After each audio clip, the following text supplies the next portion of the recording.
একটি আমল আছে যে আমলের বিনিময় আল্লাহ তাআলা দিবেন ব্ল্যাঙ্ক চেক দিয়ে বিনিময় দেওয়ার মতো করে, হিসেব ছাড়া। একটি মাত্র আমল আছে, আর কোনো আমল নাই।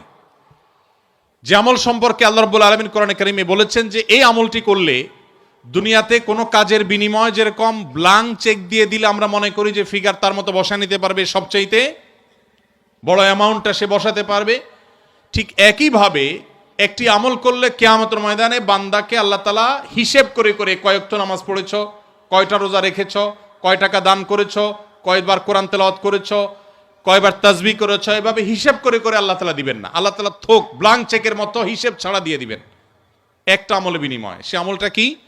কোরআনে কারিমে আল্লাহ বলেছেন ইন্নামা ইউওয়াফাস সাবিরুনা আজরাহুম বিগাইরি হিসাব। যারা তাদের জীবনে ধৈর্যশীল হিসেবে নিজেদেরকে প্রমাণ করতে পেরেছে। ইবাদত করতেও ধৈর্যের প্রয়োজন হয়, অপরাধ এবং পাপের পথ না মাড়ানোর জন্য ধৈর্যের সংযমের প্রয়োজন হয়, আর বিপদ আপদে কষ্টে তো নিজেকে ধৈর্যশীল রাখতেই হয়। এই ধৈর্য যদি কেউ ধরতে পারে, নবী কোরআনে কারিমে আল্লাহ তাআলা বলেছেন ইন্নামা ইউওয়াফাস সাবিরুনা আজরাহুম বিগাইরি হিসাব। ধৈর্যশীলদের বিনিময় আল্লাহ তাআলা দিবেন হিসেব ছাড়া, ব্ল্যাঙ্ক চেকের মতো। এই জন্য নিজের জন্য খারাপ কিছু হলো, নিজের কোনো বিপদ হলো, আর তখন আমি মনে করলাম আল্লাহ আমাকেই বা কেন দিলেন? আল্লাহ আপনাকে ভালোবাসেন, সেজন্য আপনাকে তা দিয়েছেন। এটি